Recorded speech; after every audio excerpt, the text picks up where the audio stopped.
दोस्तों, अगर आपको अल्सरेटिव कोलाइटिस है तो मुझे एक बात बताइए, आप सबसे ज्यादा किस लेवल पर परेशान हो? मन के लेवल पर या शरीर के लेवल पर? सबसे ज्यादा आपका मन डिस्टर्ब हो चुका है इस बीमारी की वजह से, या फिर आपका शरीर डिस्टर्ब हो चुका है? दोस्तों, मेरे अनुभव से मैं आपको बता दूं, जिस व्यक्ति को अल्सरेटिव कोलाइटिस होता है वो जितना शरीर के लेवल पर डिस्टर्ब होता है उतना ही वो मन के लेवल पर भी डिस्टर्ब हो जाता है। सेम दोनों का प्रोपोर्शन अगर आप देखोगे तो लगभग आपको सेम ही मिलेगा। पूरी तरह से हम अंदर से टूट जाते हैं, होपलेस फील करने लगते हैं। मेरे अल्सरेटिव कोलाइटिस के जर्नी के बारे में मैंने 2 वीडियो अपलोड किए हैं मेरे इस चैनल पर। उन वीडियो के नीचे कमेंट सेक्शन में आप देख लेना। जिन लोगों ने अपनी बीमारी से संबंधित सवाल पूछे हैं, उनके सवालों को पढ़कर आप तुरंत अंदाजा लगा लेंगे कि ये लोग अंदर से कितने टूट चुके हैं, कितना जबरदस्त तनाव का सामना वो कर रहे हैं। दोस्तों, यही मेरे साथ भी हुआ था, लेकिन मैं माइंड पावर ट्रेनर हूं। माइंड से संबंधित मैं प्रोग्राम लेता हूं, माइंड बॉडी एंड सोल से संबंधित मैं किताबें पढ़ता हूं, उनकी समरी अपलोड करता हूं मेरे इस चैनल पर, और इसलिए इस तनाव का सामना करना मेरे लिए थोड़ा आसान हो गया। मैंने कुछ बिलीफ सिस्टम डेवलप किए जिसकी वजह से मैं पूरी तरह से तनाव मुक्त रहता था जब मुझे ये बीमारी थी। कैसे पॉसिबल हुआ ये? वो कुछ बिलीफ सिस्टम आज मैं आप लोगों के साथ शेयर करूंगा। ये वीडियो देखकर अगर आपका मन का तनाव पूरी तरह से खत्म हो गया ना इस बीमारी से संबंधित, तो मैं मानूंगा कि मेरी जो वीडियो बनाने की मेहनत मैं कर रहा हूं वो मेरी वसूल होगी, और यही मकसद है इस वीडियो को बनाने का। दोस्तों, 2015 में मुझे अल्सरेटिव कोलाइटिस डायग्नोस हुआ। लगभग 2 साल लगे मुझे इसे ठीक करने में। कैसे ठीक हुआ, क्या मेडिकल ट्रीटमेंट ली मैंने, मेरा डाइट प्लान क्या था, मैंने कौन सी लाइफ चेंजिंग किताबें पढ़ी, इसके ऊपर ऑलरेडी मैं 2 वीडियो बना चुका हूं। उनकी लिंक मैं आपको डिस्क्रिप्शन में दे दूंगा, आप वहां से देख सकते हो, या उनकी लिंक ऊपर आई बटन पे भी आपको मिल जाएगी। दोस्तों, पहले मैं आपको बता दूं कि जब मुझे अल्सरेटिव कोलाइटिस था उस वक्त फिजिकल लेवल पर और मेंटल लेवल पर कौन कौन सी परेशानियों से मैं गुजर रहा था। मेरे फिजिकल हेल्थ प्रॉब्लम्स कुछ इस तरह से थे: डायरिया, अर्जेंट बाउल मूवमेंट यानी कि बार बार टॉयलेट जाना पड़ता था, अब्डोमिनल पेन एंड क्रैपिंग, पेट में बेली के पास बहुत ही असहनीय दर्द होता था, टायर्डनेस, थकान बहुत महसूस होती थी, वेट लॉस। मेरा वेट दोस्तों 62 केजी से 55-56 हो गया था। Blood, mucus in bowel movement. सबसे तकलीफ देह बात तो यही थी कि जब मैं टॉयलेट जाता था तो वहाँ पे ब्लीडिंग होती थी। ये तो फिजिकल लेवल की प्रॉब्लम थी, लेकिन इसकी वजह से मेंटल लेवल पर डिस्टर्बेंस बहुत ज़्यादा बढ़ गई थी। जैसे will this disease be cured और नॉट, यह बीमारी ठीक होगी भी या नहीं, क्योंकि एलोपैथी में इसे सिर्फ कंट्रोल कर सकते हैं लेकिन इसका परमानेंट इलाज नहीं है। रिस्क ऑफ कोलन कैंसर, कहीं मुझे पेट का कैंसर ना हो जाए, क्योंकि अल्सरेटिव कोलाइटिस ज़्यादा सालों तक रहा तो कैंसर होने की संभावना बढ़ जाती है। अर्निंग्स, इस बीमारी की वजह से अगर मैं पहले जैसा काम नहीं कर पाया तो अर्निंग्स कैसे होगी।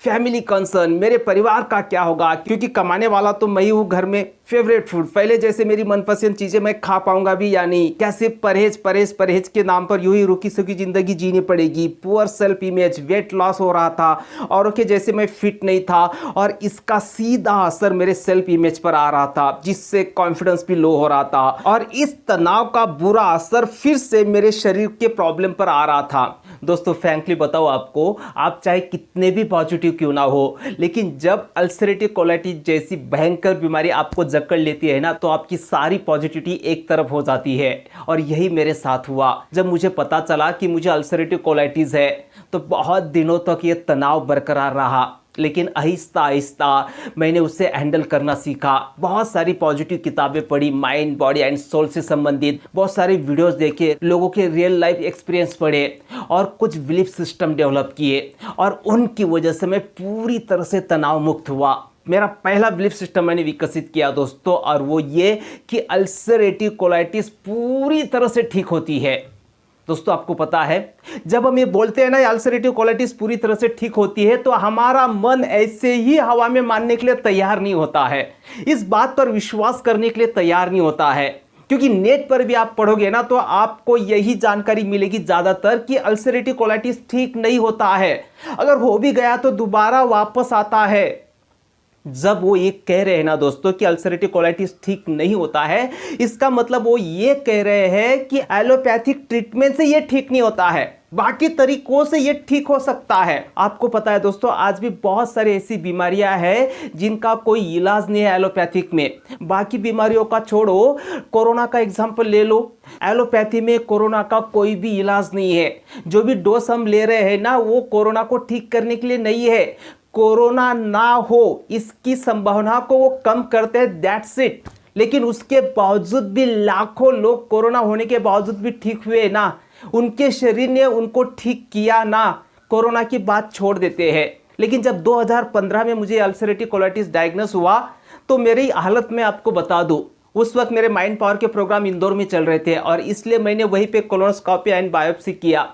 और जब वो रिपोर्ट आया तो मैं भगवान से प्रार्थना कर रहा था कि भगवान मुझे यूसी ना हो, मुझे अल्सरेटिव कोलाइटिस ना हो, क्योंकि नेट पर मैं उसके पहले बहुत कुछ पढ़ चुका था कि अल्सरेटिव कोलाइटिस कितनी भयंकर बीमारी होती है। लेकिन जब रिपोर्ट आया और मुझे पता चला कि मुझे अल्सरेटिव कोलाइटिस हुआ है, मानो मेरे पैरों के नीचे की जमीन खिसक गई। और मुझे आज भी याद है, मैं डॉक्टर को बार बार पूछ रहा था कि सर ये ठीक होगा ना, सर ये ठीक होगा ना, सर ये ठीक होगा ना। तो उन्होंने मुझे कहा, देखिए वैसे तो 100 में से 1% ये बीमारी ठीक होती है। और वो मुझे कहने लगी कि आप 99 पे ध्यान मत दो, 1% पे कंसंट्रेशन करो। लेकिन उनकी इस बात से मुझे ज़्यादा तसल्ली नहीं हुई और फिर से मैं पूछने लगा। उन्होंने कहा, देखिए आप खामखा टेंशन ले रहे हो और इतना टेंशन लोगे ना तो आपकी बीमारी कम नहीं होगी और ज़्यादा बढ़ेगी। और आपने किसी एक पेशेंट का उन्होंने मुझे एग्जांपल दिया कि वो बंदा 28 ईयर्स का था जब उसे अल्सरेटिव कोलाइटिस हुआ था और आज वो 69 ईयर्स का है, कुछ भी नहीं, पूरी तरह से ठीक हो चुका है। और थोड़ी सी भी प्रॉब्लम होती है उसे तो मुझे तुरंत फ़ोन करता है, अपनी लाइफ मज़े से जी रहा है। और जब उन्होंने ये एग्जाम्पल दिया तो मुझे थोड़ा अच्छा महसूस हुआ, बेटर महसूस हुआ कि चलो ठीक है, मैं भी इसे ठीक कर लूँगा। और उसके बाद एक पावरफुल इंसिडेंट मैंने पढ़ा जिससे मेरा ये विश्वास पूरी तरह से जग गया कि अल्सरेटिव कोलाइटिस ठीक होता है।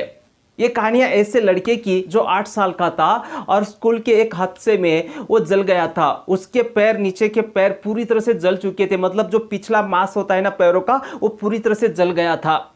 जब उसे एडमिट किया गया तब डॉक्टरों ने कहा कि यह नहीं बचेगा और अगर बच भी गया ना तो जिंदगी भर व्हील चेयर पर ही बैठा रहेगा। लेकिन उसकी किस्मत से वो बच गया और व्हील चेयर पर उसकी माँ हर रोज उसे गार्डन में लेकर जाती थी घुमाने के लिए। लेकिन उसने ठान लिया था कि चाहे कुछ भी हो जाए, मुझे जिंदगी भर इस व्हील चेयर पर नहीं रहना है। उसके पैर बड़े दुबले पतले थे क्योंकि मांस जल चुका था, वो अपने पैरों पर खड़ा ही नहीं हो पाता था, पूरी तरह से नीचे का जो हिस्सा है उसका काम नहीं करता था। लेकिन उसने ठान लिया था, चाहे कुछ भी हो जाए, मैं जिंदगी भर इस व्हील चेयर का सहारा नहीं लूंगा।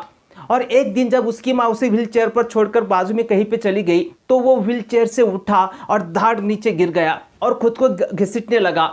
और हर रोज ये प्रैक्टिस वो करने लगा। ऐसा ऐसा वो दीवार को पकड़कर खड़ा रहने लगा, ऐसा ऐसा दीवार को पकड़कर चलने लगा और ऐसा ऐसा नॉर्मल चलने लगा। और सिर्फ चलने नहीं लगा दोस्तों, वो दौड़ने लगा। और आपको पता है 1936 के बर्लिन ओलंपिक में वो 1600 मीटर की रेस में दौड़ा और उसने सिल्वर मेडल हासिल किया। उनका नाम था डॉक्टर ग्लेन कनिंघम। अगर ये व्यक्ति, जिनको डॉक्टर ने बता दिया था कि आप जिंदगी भर व्हीलचेयर पर ही बैठे रहोगे, उसके बावजूद भी वो खुद को ठीक कर पाए सही ट्रीटमेंट से और पॉजिटिव थिंकिंग से और विल पावर से, जिनके पैरों का मांस पूरी तरह से जल चुका था, उसके बावजूद भी वो खुद को ठीक कर पाए, उनके शरीर ने खुद को ठीक कर लिया। वो एक ही बात कहते हैं, अगर आप सही ट्रीटमेंट लेते हो ना और विल पावर है आपके अंदर और जबरदस्त पॉजिटिविटी है ना आपके अंदर, तो आपका शरीर खुद को ठीक कर लेता है। बशर्ते बीच में तनाव नहीं आना चाहिए, टेंशन नहीं आना चाहिए। अगर हम तनाव और टेंशन के साथ जीते हैं तो हमारा शरीर खुद को ठीक करने का काम नहीं कर पाता है। और इसलिए ये विश्वास मेरे अंदर जग गया कि उनके तो पैर जल गए थे, मेरा तो कुछ जला नहीं ना, सिर्फ एक छाले पड़े हैं हाथों में, तो मेरा शरीर खुद को ठीक कर लेगा। ये विश्वास, एक जबरदस्त विश्वास जगा मेरे अंदर। और एक एग्जांपल मैं आपको बता दूं, you can heal your life की जो ऑथर है ये लुइस, उनको 3rd स्टेप का कैंसर हुआ था, 3rd स्टेप का, और उसे भी बिना केमोथेरेपी लिए उन्होंने सही डाइट से और सेल्फ लव की पॉजिटिव मेथड से खुद को ठीक कर लिया। अगर कैंसर ठीक हो सकता है तो मेरा अल्सरेटिव कोलाइटिस तो ठीक होने ही वाला है। ये जबरदस्त विश्वास मेरे अंदर जगता गया और हर रोज ये लाइन में विजुअलाइज करता था कि मेरा अल्सरेटिव कोलाइटिस ठीक हो रहा है, ठीक हो जाएगा, ये ठीक हो सकता है। मेरा नेक्स्ट बिलीफ सिस्टम मैंने विकसित किया था दोस्तों, प्रसन्नता मेरा स्वभाव है, हैप्पीनेस इज माय नेचर। आपको पता है दोस्तों, किसी भी बीमारी को जड़ से खत्म करने का सबसे पावरफुल ड्रग कौन सा है पता है? और वह है लॉफ्टर एंड पॉजिटिव थिंकिंग। यह वाक्य है सैटरडे रिव्यू के editor and anatomy of an illness के ऑथर नॉर्मन कजिंस के। नॉर्मन कजिंस को एंकिलोजिंग स्पॉन्डिलाइटिस, जो कि आर्थराइटिस की एक बहुत बहुत पेनफुल बीमारी है और लाइलाज बीमारी है, यह बीमारी हुई थी और वो इतनी दर्दनाक थी दोस्तों, वो रात रात भर सो नहीं पाते थे, अपनी बॉडी को हिला नहीं पाते थे, इतना दर्द उनको होता था। डॉक्टर ने कहा कि ये बीमारी ठीक नहीं हो सकती, ये लाइलाज बीमारी है। लेकिन फाइनली उन्होंने मेडिकल ट्रीटमेंट के साथ साथ एक पावरफुल ड्रग्स का इस्तेमाल करना शुरू किया और वो ड्रग्स थी लॉफ्टर एंड पॉजिटिव थिंकिंग। उन्होंने हॉस्पिटल में ही मार्क्स बर्दर की कॉमेडी मूवीज देखना शुरू की और बहुत सारे कॉमिक्स मूवीज उन्होंने देखनी शुरू की और वो दिल खोलकर हंसते थे। और उन्होंने कहा कि जब मैं 10 मिनट दिल खोलकर हंसता था ना, तो 2 घंटे की चैन की नींद ले पाता था। और बहुत सारी पॉजिटिव किताबें वो पढ़ते थे, मन को बहुत पॉजिटिव रखा और जितना हो सके उतना वो प्रसन्न रहते थे, हंसते थे, दिल खोलकर हंसते थे और आहिस्ता आहिस्ता पूरी तरह से वो ठीक हो गए। उन्होंने बहुत सारी किताबें लिखी, जैसे anatomy of an illness, healing heart और ऐसी बहुत सारी किताबें उन्होंने लिखी है। दोस्तों, नॉर्मन कजिन की जो बीमारी थी आर्थराइटिस, लाइलाज बीमारी थी, लॉफ्टर से, प्रसन्न रहने से, पॉजिटिव थिंकिंग से पूरी तरह से ठीक हो गई।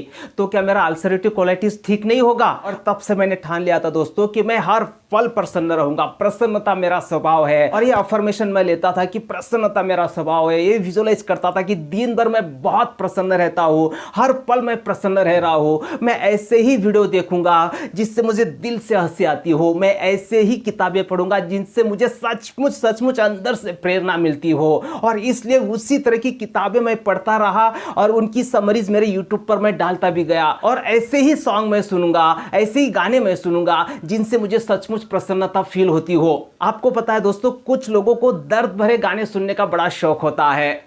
जैसे फॉर एग्जाम्पल वो सॉन्ग है, तुझसे नाराज नहीं जिंदगी, हैरान हूं कि परेशान हूं मैं। जिंदगी भी कहती होगी भाई, अगर तू नाराज भी होता तो क्या कर लेता। या फिर वो दूसरा सॉन्ग है, तड़प तड़प के मेरे दिल से आह निकलती रही, मुझको सजा दी प्यार की, ऐसा क्या गुनाह किया, लुट गए। अब किसी को पता भी नहीं होता है वो क्या लुट गए, फिर भी गाते रहते लुट गए। दोस्तों, मैं ये नहीं कह रहा हूं कि रोमांटिक सॉन्ग मत सुनो, मैं इतना ही कह रहा हूं कि ऐसे गाने सुनो या गुनगुनाओ जिन्हें सुनकर या गुनगुनाकर आपके चेहरे पर 200% की प्रसन्नता छा जाती है। वो सारे दर्द भरे सॉन्ग जो है ना, अपने फोन से डिलीट कर दो, कोई काम नहीं है उनका। और उसके साथ मैंने एक और बात ठान ली थी कि मैं मेरी बीमारी का रोना हर किसी के पास नहीं रोऊंगा, क्योंकि जब मैं मेरी बीमारी के बारे में बताऊंगा सामने वाले को, और जितनी बार बताऊंगा उतनी बार वो बीमारी मेरे मन में अंडरलाइन हो रही है ना, तो क्यों बताऊं मैं दूसरों को। कुछ लोगों का ना अपना दुखड़ा सुनाने की बड़ी आदत होती है हर किसी को। चलो अल्सरेटिव कोलाइटिस तो ठीक है, सचमुच बहुत ही भयंकर बीमारी है, दर्द असहनीय होता है, लेकिन किसी को नॉर्मल सिर दर्द भी है ना, तो सामने वाले को तब तक बताते रहेंगे अपने सिर दर्द के बारे में जब तक सुनकर उसका सिर दर्द ना शुरू हो जाए। ऐसे लोगों को कैसे हो पूछने के बजाय क्यों हो यह पूछने का मन करता है। जब भी कोई मिले बोलना कैसे हो तो बोलना टॉप ऑफ द वर्ल्ड हो, बहुत अच्छा महसूस कर रहा हूं। हाँ, डॉक्टर को नहीं बोलना है। डॉक्टर के पास गए ये बीमारी को लेकर और डॉक्टर ने पूछा कैसे, तो उनको ये नहीं कह सकते टॉप ऑफ द वर्ल्ड, तो डॉक्टर कहेंगे जाओ फिर घर पर, यहाँ पे क्यों आए हो। मैं ऐसा कह रहा हूं, जो आपकी बीमारी का इलाज कर सकता है, जिसको सुनाने से आपको बेनिफिट होता है या आपका सुनाने से सामने वाले का बेनिफिट होता है, उनको ही सुनाओ। सबको सुनाने की जरूरत नहीं है। अपना रोना हर किसी के पास रोना नहीं है, इससे आप प्रसन्न नहीं रह पाओगे। इससे आप खुश नहीं रह पाओगे। नेक्स्ट बिलीफ सिस्टम मैंने डेवलप किया था दोस्तों, there is a way and way is on the way. कोई ना कोई तो रास्ता है जिससे मैं मेरी अल्सरेटिव कोलाइटिस को पूरी तरह से ठीक कर दूंगा। क्योंकि जो अलग अलग लाइलाज बीमारियां हैं उनको लोगों ने कैसे ठीक किया पूरे दुनिया भर में, उनका मैं अभ्यास कर रहा था और ये विश्वास मुझे हो गया था कि मेरी अल्सरेटिव कोलाइटिस भी मैं पूरी तरह से ठीक कर लूंगा। और इसलिए उसे ठीक करने के लिए अलग अलग रास्ते मैंने अपनाने शुरू किए थे। ये विश्वास था कोई ना कोई रास्ता तो काम कर ही जाएगा। शुरू में मैंने इसे कंट्रोल करने के लिए एलोपैथिक मेडिसिन ली और आहिस्ता आहिस्ता बाद में उसे बंद भी कर दिया। उसके बाद स्ट्रिक्टली परहेज फॉलो किए, प्रॉपर डाइट फॉलो किया और किस हद तक फॉलो किया, मेरा जो ये वीडियो है ना इसमें आप देख लेना किस हद तक मैंने मेरा डाइट जो है प्रॉपरली फॉलो किया। उसके बाद ऐसी ही चीजें मैं खाता था या पीता था जिससे अल्सरेटिव कोलाइटिस ठीक होता है। जिस शहर में भी मेरे प्रोग्राम होते थे वहां के अच्छे से आयुर्वेदिक डॉक्टर से मैं मिलता था, उनकी सलाह लेता था। एक दो बार मैंने आयुर्वेदिक मेडिसिन ट्राई भी की लेकिन वो मुझे सूट नहीं हुई, इसलिए मैंने बंद कर दिया। लेकिन ज़्यादातर आयुर्वेदिक मेडिसिन में जो चीज़ें इस्तेमाल होती है जैसे अनार है, बेल है या फिर एज गॉड है और ऐसी दो तीन चीज़ें, वो मैं नेचुरल फॉर्म में ही लेता था। लेकिन अगर आप आयुर्वेदिक मेडिसिन लेते हो तो जरूर लीजिएगा, 2-3 महीने ट्राई करके देखिएगा क्या सूट हो रही है आपको। नहीं हो रही है, कुछ भी फर्क नहीं पड़ रहा है तो दूसरा कोई आयुर्वेदिक मेडिसिन लीजिएगा। अगर आप लेना चाहते हो तो जरूर लीजिएगा, क्योंकि मैंने बहुत सारे ऐसे पेशेंट देखे जिनको आयुर्वेदिक मेडिसिन लेके काफ़ी आराम मिला है, काफ़ी लाभ हुआ है, तो आप ये ले सकते हो। उसके बाद में प्राणायाम करता था, अनुलोम विलोम प्राणायाम में 15-15 20-20 मिनट करता था, क्योंकि मुझे पता था कपालभाति और अनुलोम विलोम प्राणायाम जो है दोस्तों हमारी सारी बीमारियों को दूर कर देते हैं। कपालभाति मैं करता था लेकिन बहुत आहिस्ता आहिस्ता, मेरे पहले वीडियो में मैंने बताया है। उसके बाद मैं मेडिटेशन करता था, 20-20 25-25 मिनट में मेडिटेशन करता था। उसके बाद विजुअलाइजेशन करता था, अफर्मेशन लेता था, जबरदस्त पॉजिटिव अफर्मेशंस मैं लेता था। उसका वीडियो भी मैंने बनाया है मेरे यूट्यूब चैनल पर। तो ये सारी बातें मैं फॉलो करता था। ये जो मेडिटेशन है, प्राणायाम है, विजुअलाइजेशन है, अफर्मेशन है, ये जो है ना दोस्तों एक दिन में असर नहीं दिखता है इनका। इसलिए आयुर्वेदिक मेडिसिन या एलोपैथिक मेडिसिन, प्रॉपर डाइट वगैरह ये सारी बातें आपको इसके साथ में चलने देनी होती है, इसके साथ में कंटिन्यू करनी होती है। लेकिन जब आप प्राणायाम, मेडिटेशन, अफर्मेशन, विजुअलाइजेशन 3 महीने से ज़्यादा करने लगते हो ना, तो जबरदस्त पॉजिटिव असर आपके शरीर पर और आपके मन पर आपको दिखाई देना शुरू होता है, जबरदस्त। लेकिन वो 3 महीने तो कंटिन्यू करके देखो आप, एक भी दिन मैंने मिस नहीं किया, 1.5-2 साल तक कंटिन्यू किया मैंने, आज भी करता हूँ। लेकिन उस वक्त मैंने जो फॉलो किया ना, एक भी दिन मैं मिस नहीं करता था, चाहे मैं ट्रैवलिंग क्यों ना कर रहा हूँ वहां पर भी मैं करता था। कोई बहाना नहीं चलेगा, मैंने कोई बहाना नहीं किया। लेकिन कुछ लोगों को बहाने ढूंढने की आदत होती है, और जब हम बहाना ढूंढेंगे ना तो बहुत सारे बहाने हमें मिल जाएंगे। कुछ लोग कहते हैं नहीं ये सब मैं कैसे करूं, अब मैं व्यस्त हूं। ऐसे लोग व्यस्त नहीं होते हैं, वो अस्त व्यस्त होते हैं। बहाना से संबंधित एक जोक मुझे याद आया। एक शराबी डॉक्टर के पास जाता है दोबारा ट्रीटमेंट के लिए, तो डॉक्टर उसे पूछते हैं कहिए भाई कैसे हो, अभी अच्छा महसूस कर रहे हो? तो शराबी कहता है हाँ डॉक्टर साहब अभी अच्छा महसूस कर रहा हूं। बोलते हैं क्या अभी आपने शराब छोड़ दी ना पूरी तरह से? वो शराबी बोलता है हाँ डॉक्टर साहब पूरी तरह से छोड़ दी। हाँ, लेकिन कोई जब ज्यादा रिक्वेस्ट करता है, कोई अगर ज्यादा रिक्वेस्ट करता है तो ही मैं लेता हूं, अदरवाइज मैं शराब को छूता भी नहीं हूं। और उस शराबी के साथ और एक बंदा आया था, तो डॉक्टर उससे पूछते हैं कि ये भाई साहब कौन है आपके साथ? तो शराबी कहता है इनको मैंने रिक्वेस्ट करने के लिए रखा है। बहाना, अगर आप बहाना ढूंढोगे ना बहुत सारे बहाने मिल जाएंगे, लेकिन इनको साइड में रखो और जो जो करना जरूरी है, कोई ना कोई रास्ता आपको सूट होता है। ये सारे रास्ते हैं इसी को ठीक करने के लिए, इनको फॉलो करना होगा। और लास्ट में दोस्तों जो भी होता है ना अच्छे के लिए होता है। जब मुझे अल्सरेटिव कोलाइटिस हुआ तो हर बार मैं ये सोच रहा था कि मेरे साथ ही क्यों हुआ, मेरे साथ ही क्यों हुआ। लेकिन जब स्टीव जॉब्स का connect.f स्पीच अगर आपने देखा हो ना, जब मैंने वो स्पीच देखा ना, तो वो बीमारी में भी मैं थोड़ा राहत महसूस करता था कि जो होता है वो अच्छे के लिए होता है। उस लेक्चर में स्टीव जॉब बोलते हैं कि मुझे मेरी ही कंपनी से निकाल दिया था। ये कितना बुरा होता है कि अपने ही कंपनी से हमें निकाल दिया जाए। मुझे कैंसर हुआ था और ऐसी 2-3 आपदा की वो बात करते जो उनकी ज़िंदगी में घटित हुई। और जब ये कठिनाई उनकी ज़िंदगी में आई ना, तो वो कहते हैं कि उस वक्त मुझे हमेशा ऐसे लगता था कि मेरे साथ ही ऐसा क्यों हुआ। लेकिन बाद में मुझे पता चला कि उस वक्त जो कुछ भी हुआ ना वो अच्छा हुआ। बाद में सारे डॉट कनेक्ट होते हैं और हमें बाद में पता चलता है अच्छा ये तब हुआ ना, शायद तब भगवान की मर्जी थी, अच्छा हुआ। स्टीव जॉब्स कहते हैं कि कैंसर हुआ ना मुझे, उसके बाद मुझे जिंदगी की अहमियत पता चली, जिंदगी को कैसे जीते हैं ये मुझे बहुत अच्छे से पता चला। दोस्तों कुछ दर्द आते हैं जिंदगी में जो हमें जीना सिखा देते हैं, कुछ दर्द आते हैं जिंदगी में जो हमें जिंदगी को दुगनी खुशी से जीना सिखा देते हैं, कुछ दर्द आते हैं जिंदगी में जो हमें मुफ्त में जो सांस मिल रही ना इसका महत्व समझा देते हैं, कुछ दर्द आते हैं जिंदगी में जो हमें अपनों की अहमियत सिखा देते हैं, कुछ दर्द आते हैं दोस्तों जिंदगी में जो हमें जिंदगी को वसूल करना सिखा देते हैं, कुछ दर्द आते हैं दोस्तों जिंदगी में जो आते हैं लेकिन हमारी जिंदगी को पहले से बेहतर बना के जाते हैं, हमारी सोच को पहले से बेहतर बना के जाते हैं। मेरी बात बता दूं दोस्तों मैं आपको, आज मैं हर दिन टॉप ऑफ द वर्ल्ड महसूस करता हूं, जिंदगी को बिल्कुल अपने तरीके से जी रहा हूं, इससे बेहतर तो जिंदगी हो ही नहीं सकती। अब ये जो दिन है ना मेरी ज़िंदगी के दोस्तों, ये गोल्डन डेज है और मुझे पूरा यकीन है अगर मैं बुढ़ापे तक जिया ना तो वो मेरी ज़िंदगी के डायमंड डेज रहेंगे। और दूसरी इंपॉर्टेंट बात, कुछ लोग कहते हैं ये दोबारा होती है, अभी ठीक होगी बोले दोबारा होती है, क्यों नहीं होगी दोबारा? अगर लाइफस्टाइल खराब हुआ फिर से पहले जैसा लाइफस्टाइल किया तो दोबारा कोई भी बीमारी होगी, ये क्या दूसरी और बीमारी होगी उसके साथ। क्योंकि फर्स्ट टाइम जब अल्सरेटिव कोलाइटिस हुआ क्यों हुआ? क्योंकि उसके पहले की हमारी जिंदगी कैसी थी?